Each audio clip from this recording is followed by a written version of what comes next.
continuidade à exposição do Evangelho de Mateus, encerrando assim as bem-aventuranças. Mateus capítulo 5. Nós leremos o versículo 1 e o versículo 2, e então pularemos para o versículo 9 até o versículo 12.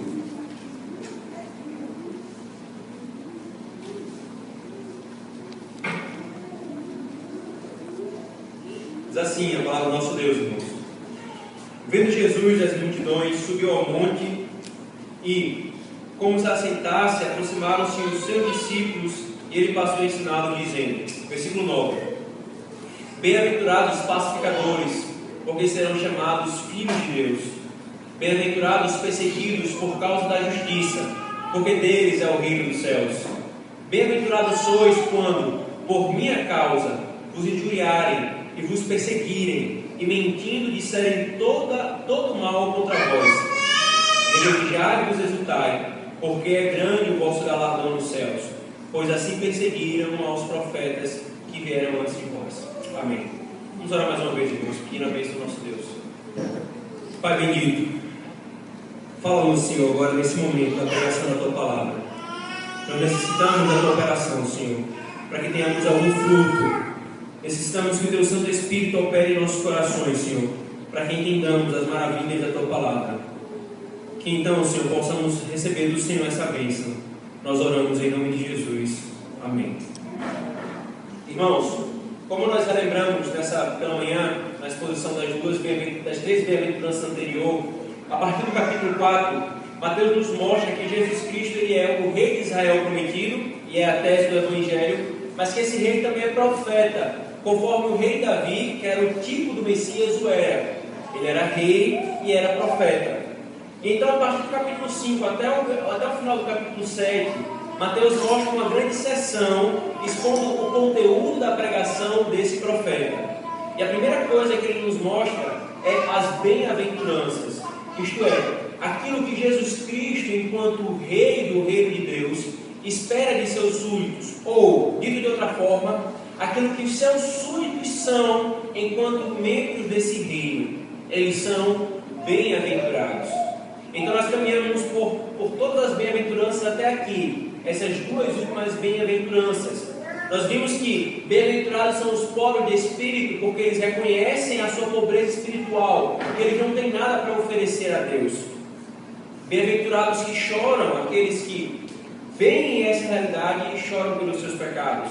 Bem-aventurados mansos, isto é, aqueles que ao verem a sua realidade chorarem por isso, agem de maneira totalmente indigna, sentimentos diante do Senhor. E nós vimos hoje então que bem-aventurados são os que desejam, por causa dessa indignidade, a única coisa que pode lhes dar dignidade, que é a justiça do próprio Deus. Em consequência disso, aqueles que têm fome e sede de justiça e recebem essa justiça de maneira misericordiosa, agem misericordiosamente com os outros. E estes também são aqueles que amam a pureza, são aqueles que são puros de coração, não simplesmente externamente em atos religiosos externos, mas a pureza que brota do coração para fora, conforme é o Evangelho. Agora, irmãos, nós vamos encerrar as bem-aventuranças vendo as duas últimas. Como nós falamos, elas são como uma corrente, uma vai puxando a outra. E a próxima bem-aventurança, então, irmãos, é exatamente essa: bem-aventurados os pacificadores, porque serão chamados filhos de Deus. Nós percebemos então, irmãos, que em todas as bem-aventuranças, aquilo que Deus faz com que sejamos, isto é, bem-aventurados, fruto da sua obra e da sua graça em nós, afeta o nosso relacionamento com Ele, mas afeta o nosso relacionamento com o nosso próximo. Se os irmãos perceberem, há um movimento nas 8 bem-aventuranças, irmãos. Vai desde meu relacionamento com Deus, aquilo que eu reconheço diante de Deus, passando pelo meu relacionamento com o próximo, pela maneira como me relaciono com a necessidade dos outros, e agora chega o aspecto mais pleno dessa publicidade: a perseguição por causa da justiça. Então as bem-aventuranças, elas afetam aquilo que eu sou diante do Senhor e aquilo que eu sou diante do mundo. Ela permeia tudo isso. E agora, irmãos, se eu sou misericordioso, ou seja, ou melhor, quando eu sou misericordioso, eu buscarei a paz. Aqueles que são misericordiosos também são chamados de pacificadores.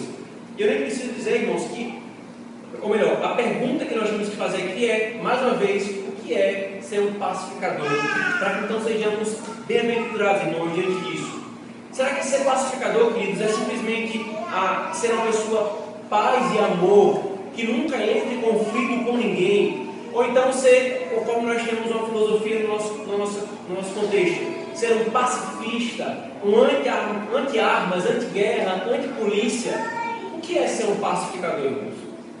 Eu não preciso nem dizer, conforme eu também corrigi hoje pela manhã, que muitos cristãos que abraçam o marxismo como visão de mundo, eles veem esse pacificador necessariamente como uma postura anti-armamentista ou anti qualquer coisa do tipo. Mas precisamos olhar, irmãos, para a Escritura Sagrada. O que é que ela fala sobre ser pacificador? Primeira coisa que nós precisamos lembrar, irmãos, o que é ser pacificador? E aí eu lembro que Jesus Cristo está falando a um grupo de judeus do primeiro século.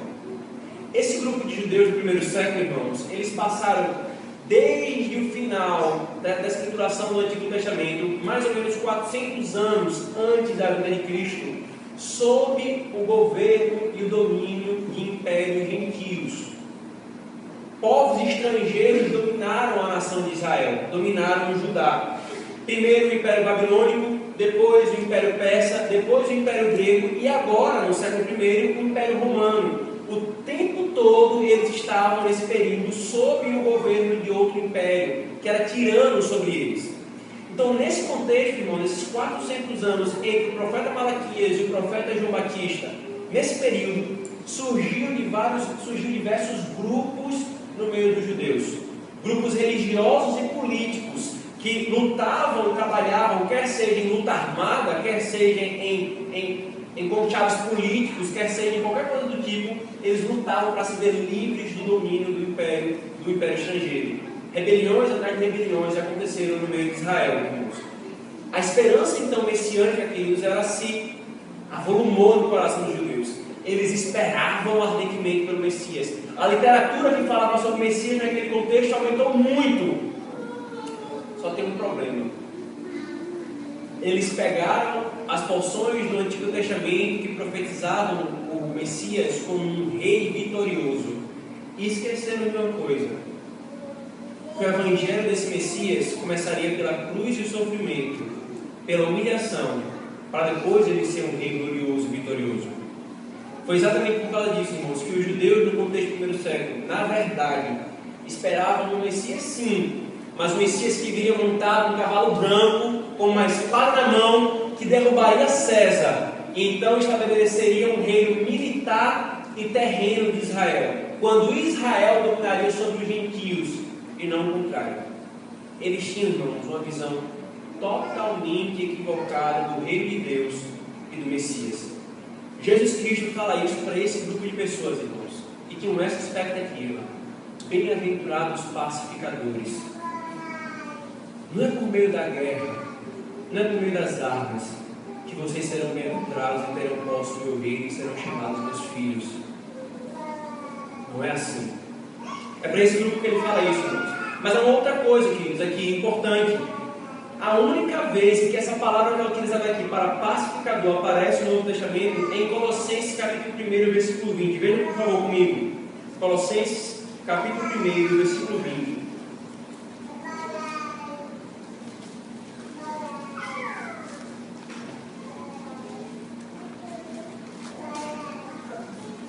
Quando o apóstolo Paulo fala: e havendo feito paz pelo sangue da sua cruz, por meio dele reconciliasse consigo mesmo todas as coisas, quer sobre a terra, quer nos céus.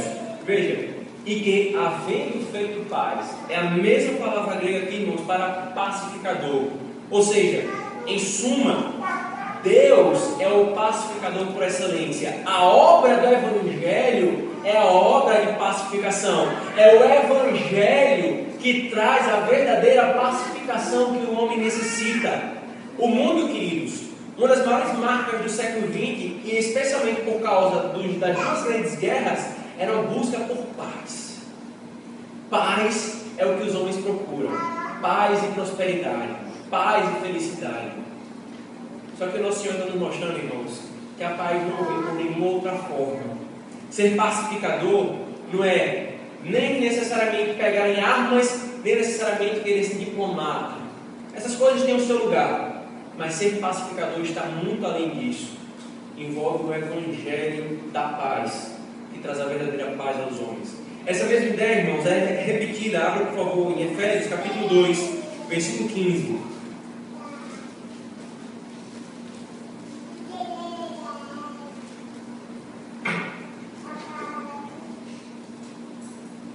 Paulo fala: aboliu na carne a lei dos mandamentos na forma de ordenanças, para que dos dois criasse em si mesmo um novo homem, fazendo a paz. É a mesma ideia, irmão, de pacificador. Portanto, irmãos, a ideia aqui é que Deus estabeleceu a paz entre ele e o homem pecador. E é nesse sentido que nós somos também pacificadores. Ser pacificador não é ser pacifista ou pregador de estranhas doutrinas supostamente defensoras da paz. O pacifista, ele luta pela paz, independente da justiça. O pacificador, ele tem uma verdade por trás. Só a paz entre Deus e o homem, só a paz entre homem e homem, quando a justiça ela é satisfeita. E ela é satisfeita na cruz. E a justiça entre os homens vai ser possível com base na cruz. Com base na cruz. Ser pacificador, queridos, não é uma característica natural. Porque a gente pensa assim: poxa, fulano é tão tranquilão, né? Fulano é tão da paz, tão sereno. Eu conheço, irmãos, pessoas que são muito tranquilões, por assim dizer, muito mais tranquilas, muito mais serenas, mas elas não professam a fé em Cristo. Bem-aventurados, os pacificadores, não se refere a esse tipo de pessoa. Ele pode ser tranquilão, é a característica natural que Deus pôs nele, mas ainda assim, ele não é tido diante de Deus como um pacificador, porque ser pacificador, irmãos, é uma obra do Espírito Santo no coração do homem. Não é nenhum dom ou nenhuma característica natural que eu possa ter pela carne, mas é uma obra de Deus em nós, queridos. O pacificador, portanto, irmãos, ele tem paz com Deus. O pacificador, ele crê e prega a única doutrina que traz a verdadeira paz entre Deus e os homens, o Evangelho. O pacificador, ele busca a paz nos seus relacionamentos. O pacificador procura viver em paz no que for possível com os outros. Ele não procura confusão por qualquer coisa. Jamais deveríamos, então, irmãos, ser os provocadores de confusão. E essa é a orientação que o Senhor nos dá, irmãos, nas epístolas. Por favor, abre Romanos, capítulo 12, versículo 18. Romanos, capítulo 12, versículo 18.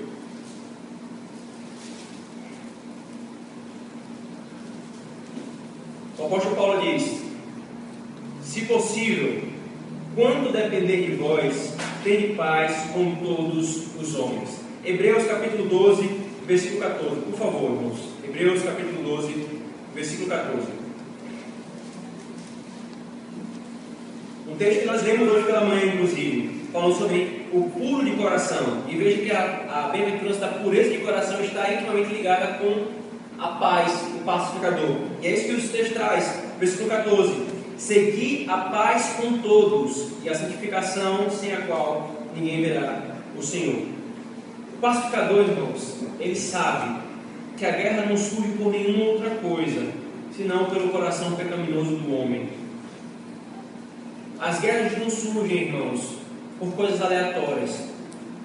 Por trás de todas as guerras, quer entre nações, quer entre pessoas, conflitos em nossas famílias, entre marido e mulher, entre pais e filhos, entre patrão e empregado, entre qualquer área da sociedade, surge por causa de uma coisa. Não é por causa da propriedade privada, não é por causa de nenhuma outra coisa, senão o que a Escritura fala: o coração do homem é pecador. O que o apóstolo Tiago nos diz, irmãos? Perdão, o que Tiago nos diz no capítulo 4 da sua epístola? Abra, por favor, capítulo 4, versículo 1 a 3. 4, versículo 1 a 3. De onde procedem guerras e contendas que há entre vós? De onde? Senão dos prazeres que militam na vossa carne. Cobiçais e nada tende, matais e invejais e nada podeis obter. Viveis a lutar e a fazer guerras. Nada tendes, porque não pedis. Pedis e não recebeis, porque pedis mal, para esbanjares em vossos prazeres. Qual é o problema, irmãos? Que há quando surge conflitos em nossos lares? Que há quando surge conflito entre nações? A raiz do problema, irmãos, está no nosso coração. O pecado que nele está. O pacificador sabe disso.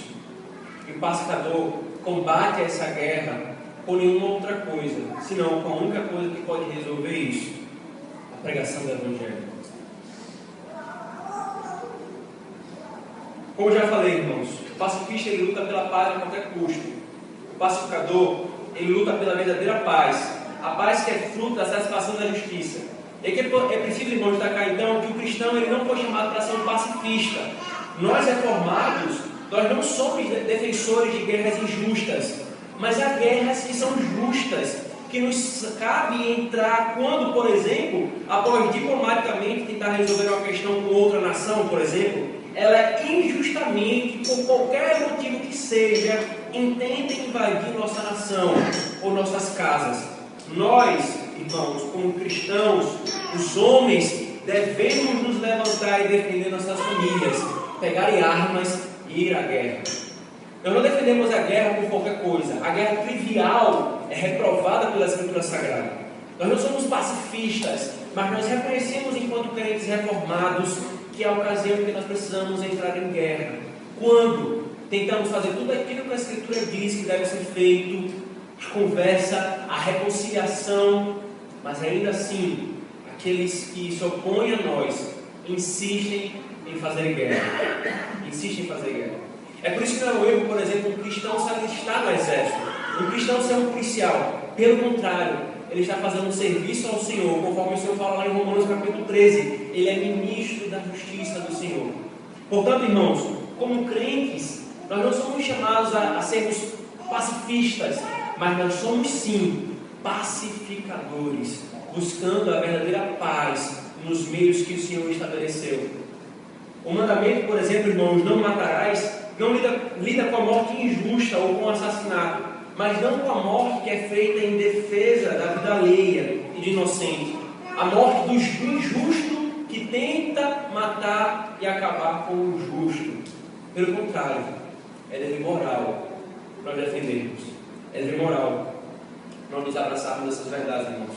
Ao mesmo tempo, querido, cuidado com a tentação de achar que podemos ter paz com os nossos esforços naturais.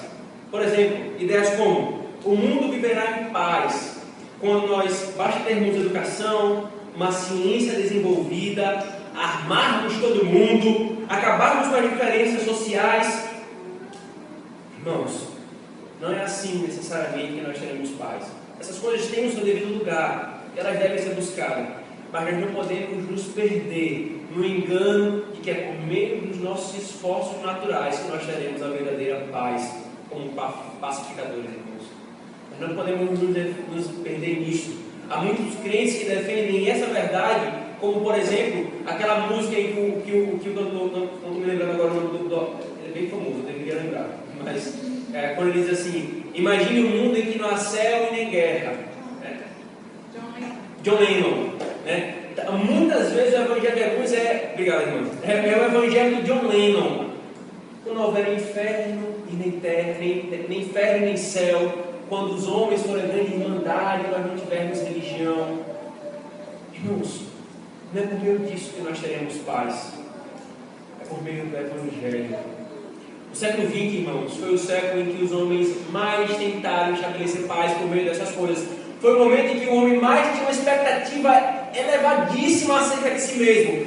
Nós podemos, nós conseguiremos, a nossa ciência vai erradicar as doenças, a nossa justiça vai acabar com as desigualdades, nós vamos resolver o problema do mundo. Século XX, o século das duas grandes guerras mundiais, levou os homens a reconhecerem que eles não têm nada, que eles não podem nada. Por que nós, irmãos, como igreja, nos perderemos nisso? Nós somos chamados para sermos pacificadores nos termos de Deus. É somente uma coisa que traz verdadeira paz para o mundo. Nós nos engajamos nós trabalharemos. Mas vem uma coisa que vem muito antes, irmãos. É a pregação do Evangelho que traz a verdadeira paz para o homem, que reconcilia homem com homem, marido com esposa, filho com pais, nação com nação. Enquanto nós não reconhecermos isso, irmãos, nós caminharemos e não encontraremos paz. Ninguém pode começar a entender o problema do mundo moderno, a menos que aceite a doutrina neotestamentária do homem e do pecado, a qual nos é sugerida no anunciado dessa bem-aventurança. Nenhuma outra medida tem chance e êxito enquanto o coração humano permanecer no estado em que se encontra. A trágica loucura de nosso século consiste na incapacidade de perceber isso. Bem-aventurado os pacificadores. Qual a promessa que é feita? Porque serão filhos de Deus. Porque os filhos de Deus, irmãos, são pacificadores. Eles receberam a paz do próprio Deus. E assim, eles trabalham para que haja paz em seus relacionamentos e no mundo por meio do Evangelho. Sabe aquele ditado, querido? Você já ouviu esse ditado? Não leva o desaforo para casa. Sabe aquele ditado? Nós, como pacificadores, irmãos, nós devemos levar desaforos para casa. Sem dúvida, queridos, há desaforos que não devem ser levados para casa. Vou dar um exemplo muito gritante talvez. Quando, por exemplo, maridos, algum homem é indecoroso com sua esposa, você não deve levar esse desaforo para casa. Você precisa resolver a situação ali. Precisamos ter então sabedoria para entendermos esse ponto. Mas o ponto, queridos, é que o crente, ele não é belicoso. Ele não está o tempo todo querendo briga. Sabe aquela pessoa que por tudo e qualquer coisa faz um barraco? É barraco no ônibus, é barraco com a telefonista, é barraco com o garçom, é barraco com os funcionários, é barraco por tudo. Irmãos, o crente não pode ser barraqueiro. Ele é pacificador. O quão nosso Senhor é glorificado, queridos, quando um não crente, ao ser tratado conosco, num problema que nos afeta, e nós tratamos com cortesia, com educação, querendo resolver o problema e não atacar a pessoa. O quanto o nome do nosso Senhor Jesus Cristo é glorificado com isso, irmãos? Porque os crentes são pacificadores. Pacificadores. O crente, irmãos, não procura e não é a causa da confusão fútil. Por último, irmãos, todas as bem-aventuranças caminham para essa última bem-aventurança que nós veremos agora. Volte comigo, por favor. Mateus capítulo 5, versículo 10 a 12. Bem-aventurados os perseguidos por causa da justiça, porque deles é o reino dos céus. Bem-aventurados sois, quando por minha causa vos injuriarem e vos perseguirem, e mentindo disserem todo mal contra vós. Regozijai-vos e exultai, porque é grande o vosso galardão nos céus, pois assim perseguiram aos profetas que vieram antes de vós.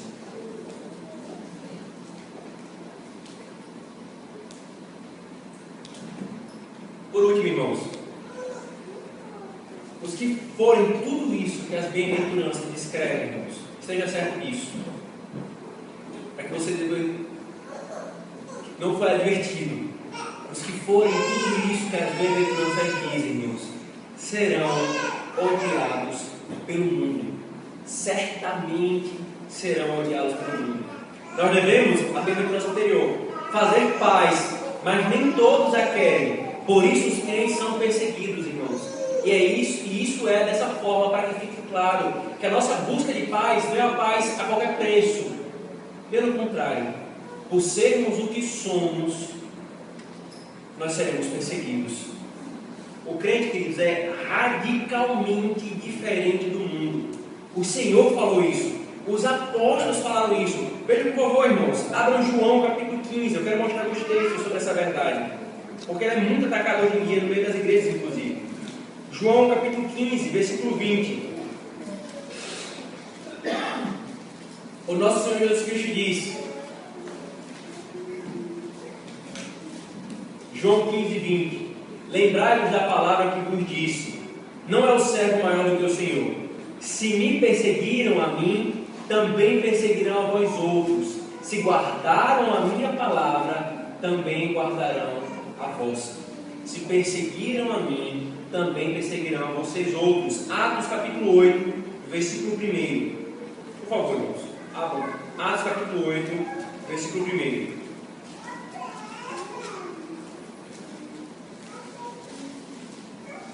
A partir do versículo. Naquele dia, levantou-se grande perseguição contra a igreja em Jerusalém, e todos, exceto os apóstolos, foram dispersos pelas regiões da Judéia e Samaria. Irmãos, e se nós continuarmos aqui, é abundante os textos em Atos que vai mostrar que a igreja foi perseguida por aquilo que ela era.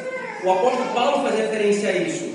O Império Romano perseguia a igreja, porque a igreja dizia: não há nenhum outro Deus senão Jesus Cristo, não há nenhum outro rei senão Jesus Cristo. Não é César que é nosso Deus, não é César que é nosso rei absoluto, Cristo é o nosso rei absoluto. Eles eram perseguidos por aquilo que eles eram, por aquilo que eles criam. Abram, por favor, Gálatas capítulo 4, versículo 29. Gálatas capítulo 4, versículo 29.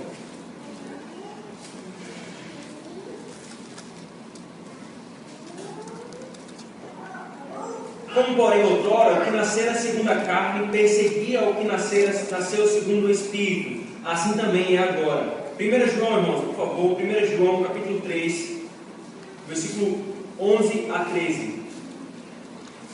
Capítulo 3, versículo 11 a 13. Porque a mensagem que eu viste desde o princípio é esta: que nos amemos uns aos outros, não segundo Caim, que era do maligno, e assassinou a seu irmão. E por que o assassinou? Porque as suas obras eram mais que a do seu irmão justas. Irmãos, não vos maravilheis se o mundo vos odeia. 1 Timóteo, por favor, irmãos, ainda. 1 Timóteo, capítulo 3, versículo 12.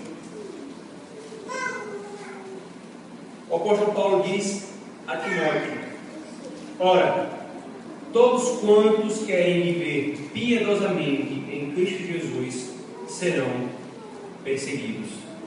Essa é uma verdade, irmãos, que ecoa em todo o Novo Testamento, queridos.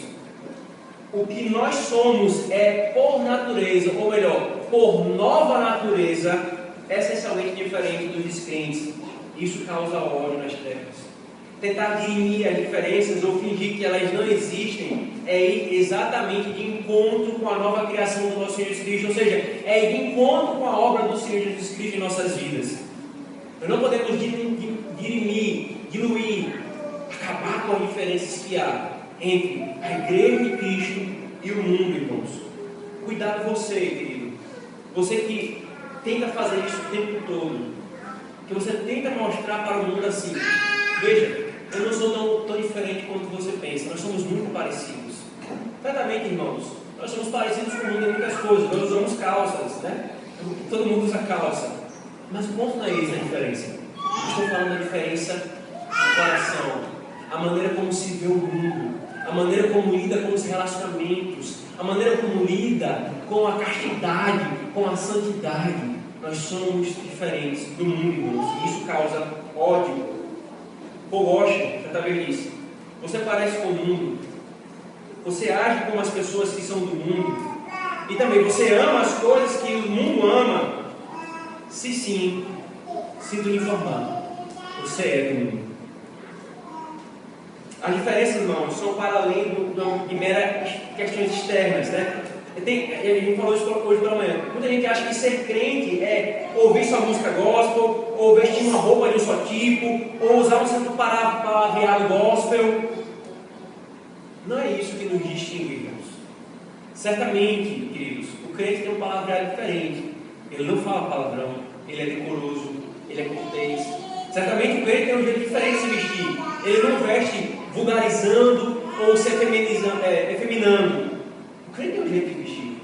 O crente, de fato, irmãos, tem diferença nessas coisas externas. Mas o ponto é que nós não podemos reduzir a diferença nossa que nos causa perseguição por causa dessas coisas.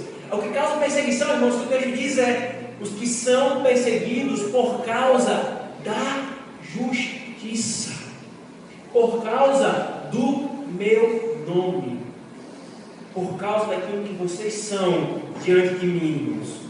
Nós não podemos reduzir essas coisas. Veja, queridos, veja que interessante, irmãos. A justiça que eu desejava, o que me foi dada. Essa justiça é o motivo da perseguição que eu tenho.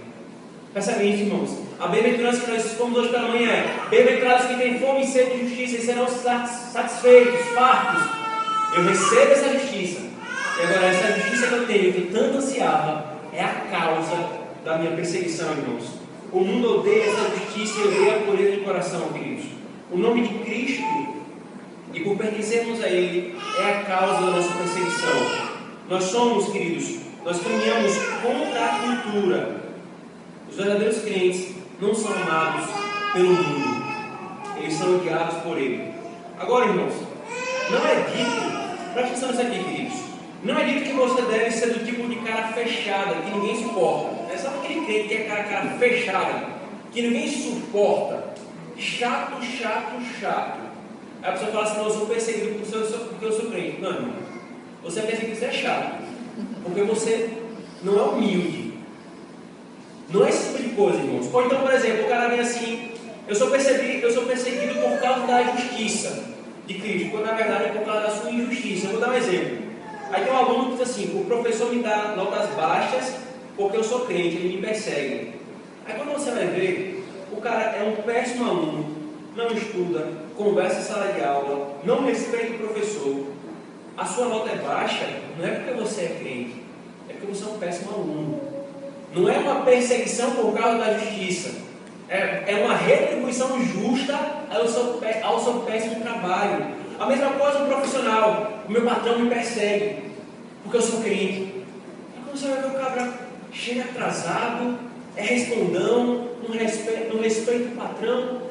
Irmãos, o texto está falando, é perseguido por causa da justiça, e não por injustiça, ou por sua maneira leviana de viver. Você, pelo contrário, você não está dando motivo para perseguição, você está dando motivo para que Cristo seja blasfemado entre os gentios. É isso que o Senhor fala: o meu nome é blasfemado entre os gentios, porque vocês não honram a minha palavra, e não vivem como devem viver. E aí, lamentavelmente, ouvimos testemunhos de não cristãos: mas não diz que é crente? Esse péssimo profissional, mas não diz que é crente? E esse péssimo aluno? Que sejamos perseguidos, irmãos, por causa da justiça, por causa do nosso amor pelo Senhor Jesus Cristo, por causa do nome dele, e não porque nós damos motivos injustos para a perseguição. Isso é tão certo, irmãos, isso é tão verdadeiro, que o apóstolo Pedro alerta isso. Abra, por favor, em 1 Pedro, capítulo 1. Epístola de Pedro, 1 Pedro, capítulo 1, versículo 2. 1 Pedro, capítulo 2, versículo 19 e 20.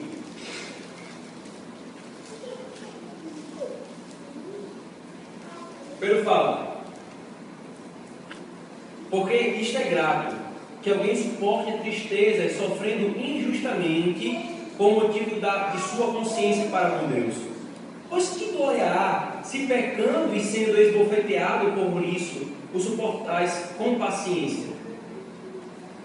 Ou melhor, pois que glória há, se pecando e sendo esbofeteado por isso, o suportais com paciência? Se entretanto, quando praticais o bem, sois igualmente afligidos e o suportais com paciência, isso é grato a Deus. Em outras palavras, irmãos, Pedro está dizendo: que glória há em você fazer o que é errado e ser punido por causa disso? Não há nenhuma glória, mas a glória da perseguição está em nós sermos justos por causa da justiça de Cristo e ainda assim sermos perseguidos, irmãos. Não convém então, queridos, fazermos qualquer coisa provocativa para que os outros nos persigam. Sem embargo, basta-nos sermos como Cristo para que as perseguições se tornem inevitáveis. Porém, é exatamente aí que reside a glória dessa situação, irmãos. Por isso que a perseguição é por causa da justiça. No Brasil, irmãos, nós não temos ainda uma realidade de perseguição de morte, certo? Nós não morremos necessariamente por causa da nossa fé. Nós temos liberdade religiosa. Mas já há no Brasil um outro tipo de morte. É a morte da reputação. Basta você conversar com qualquer crente que é universitário e trabalha na área de humanas, por exemplo. Se você quer caminhar com a sua consciência livre e submissa à palavra de Deus, você vai ser morto. No sentido de, a sua reputação vai ser jogada no chão. Você vai ser perseguido por causa disso. De fato, há esse tipo de perseguição, mas é uma realidade que está sendo posta, irmãos, no nosso país. Por exemplo, uma realidade de prisão ou algo até maior. O STF votando acerca de criminalização da crítica a movimentos ideológicos ou a certas práticas pecaminosas. Um levante contra o que eles chamam, abre aspas, moral judaico-cristã. Diversos militantes se levantam contra esse erro. Nós precisamos destruir isso. Nós precisamos destruir isto. Hoje, irmãos, essas coisas estão só no imaginário. Essas coisas são alimentadas no imaginário da população brasileira. Amanhã, esse imaginário vai vir à prática. E de fato, os crentes serão perseguidos por causa da justiça. Por causa do nome de Cristo, irmãos. A esses que são perseguidos, queridos, olha comigo para Mateus 5. A estes que são perseguidos, o Senhor dá uma ordenança, 2 consolos e uma promessa. O Senhor dá uma ordenança, 2 consolos e uma promessa. A ordenança, ele fala: regozijai-vos e exultai na perseguição. O ponto aqui, irmãos, não é que eu vou sentir prazer na dor, eu vou sentir prazer em estar sendo perseguido. Não é esse o ponto. A perseguição, irmãos, ela é extremamente desanimadora. Extremamente. Imagine você no primeiro século. Você vê os seus irmãos aqui da igreja sendo presos e levados. Você vê os seus parentes, a sua esposa, o seu esposo, os seus filhos sendo presos e entregues a leões, mortos por causa da justiça, por causa do nome de Cristo. O Senhor está falando: crente, não desanime, alegre-se, resulte nisso. É por isso que o Senhor, irmão, dá essa ordenação, para que nós exultemos e nos alegremos, porque isso é um bom sinal. Péssimo sinal seria se eu e você fôssemos amados pelo mundo.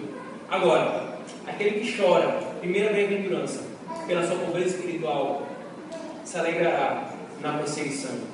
Mas aquele que não chora pela sua pobreza espiritual, se alegrará com a não perseguição, porque ele não será perseguido. Abra, por favor, irmãos, Filipenses capítulo 1, versículo 29. Filipenses capítulo 1, versículo 29.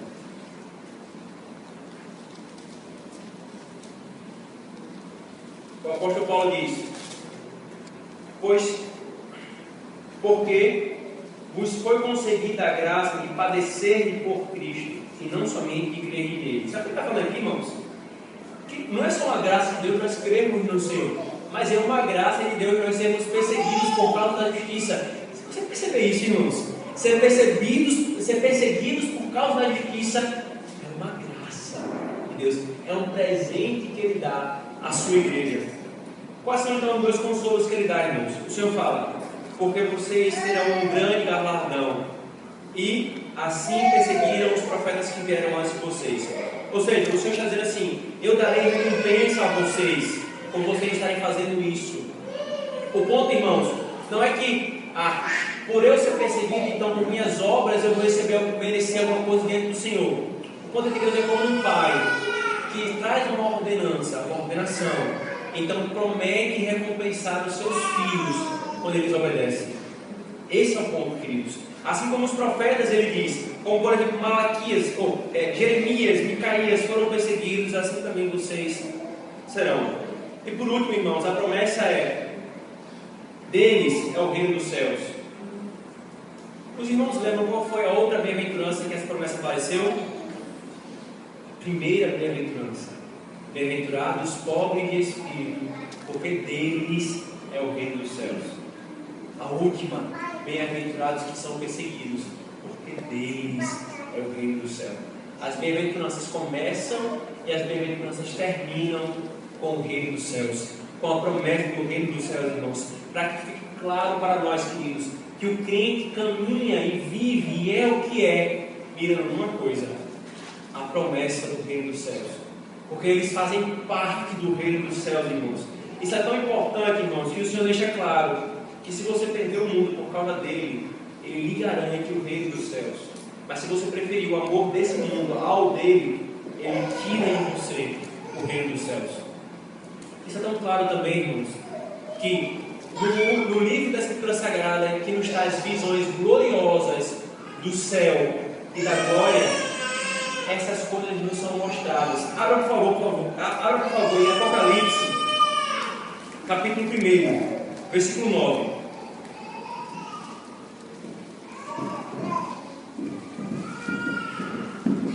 Apocalipse, capítulo 1, versículo 9.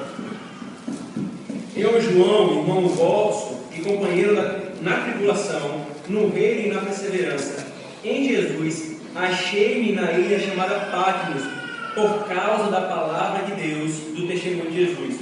João está dizendo, eu fui perseguido e estou aqui preso em Patmos. Agora continua a leitura, irmãos. Apocalipse 6, 9. Veja o que é dito.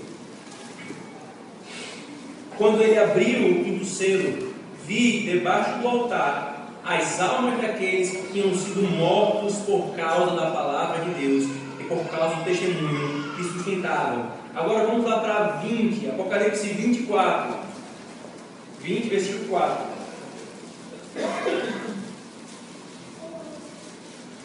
Vi também tronos, e nestes sentaram-se aqueles aos quais foram dadas a autoridade de julgar. Vi ainda as almas dos decapitados por causa do testemunho de Jesus, bem como por causa da palavra de Deus, tantos quantos não adoraram a besta, nem tampouco a sua imagem, e não receberam a marca na fronte e na testa, e viveram e reinaram com Cristo durante 1000 anos. Irmãos, isso é tão importante, essa promessa é tão certa, que nesse livro em que o Senhor nos dá vislumbres da glória, nos é descrito, ali estão aqueles que morreram por causa de Cristo. Ali estão aqueles que foram perseguidos por causa de Cristo, irmãos. O crente, irmãos, mira nessas duas coisas. A bem-aventurança começa com o reino de Deus e termina com o reino de Deus. O crente é uma pessoa que sempre deveria viver pensando no final da sua carreira. Não lhe convém fixar os olhos nas coisas visíveis, e sim nas invisíveis.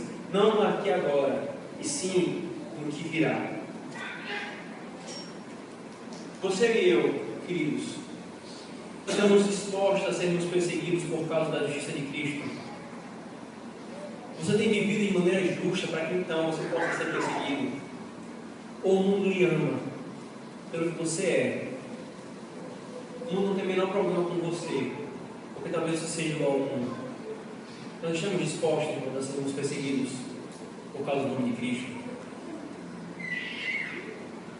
Que o Senhor nos dê graça, queridos, para no momento da perseguição, quer seja uma perseguição verbal, que é o que o texto fala, injuriarem e mentirem sobre vós, quer seja uma perseguição de morte, nós estejamos prontos para morrer pela causa de Cristo, custe o que custar. Encerrando então, irmãos, a exposição das bem-aventuranças, deixe-me lembrar algumas coisas. Nós vimos que as bem-aventuranças são uma descrição de todo crente. Não é que uns são pobres de espírito, outros têm fome e sede de justiça, outros são pacificadores, não. Todo crente é as 8 bem-aventuranças, que são efeitos ou consequências da obra de Cristo em nós.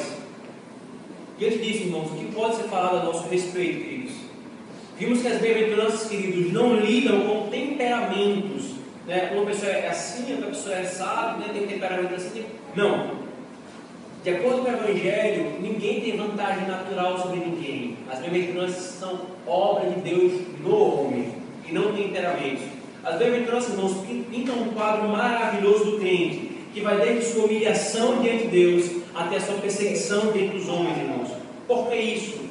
Para nos mostrar que a fé cristã não é algo que está na superfície da vida do crente. A fé cristã, irmãos, ela vai lá fundo no coração do crente. Ela muda tudo nele. Ela não é simplesmente uma mudança de comportamento, mas ela é uma mudança de visão de mundo. É uma mudança de quem eu sou diante de Deus e dos homens. As bem-aventuranças, irmãos, nos lembra disso. A razão de nós sermos bem-aventurados não está em alguma coisa em nós, mas naquilo que Deus fez em nós. E com isso, queridos, nós continuaremos a exposição do Sermão do Monte, mas nós sempre temos que deixar claro que essas ordenanças morais que vêm no Sermão do Monte estão pressupostas às bem-aventuranças. Vem antes delas as bem-aventuranças, ou seja, aquilo que Deus fez no seu povo e aquilo que Ele é, então o capacita a viver o que nós vivemos. Se você ainda não professou a sua fé em Cristo, lembre-se, você não é bem-aventurado diante do Senhor. Bem-aventurado é para além de feliz. Bem-aventurado é um estado diante do Senhor. Se você não crê em Cristo, você não é bem-aventurado. A palavra para isso é desgraçado. Ou seja, sem a graça de Deus. Creia diante do Senhor, você será bem-aventurado. Agora nós, crentes, miremos essas bem-aventuranças e diante do Senhor nos humilhemos quando nós percebemos que estamos longe de alguma delas, para que o Senhor nos dê graça, para que então possamos viver em conformidade com aquilo que Ele fez em nós e que Ele tem operado em nós. Que o Senhor nos abençoe. Vamos orar.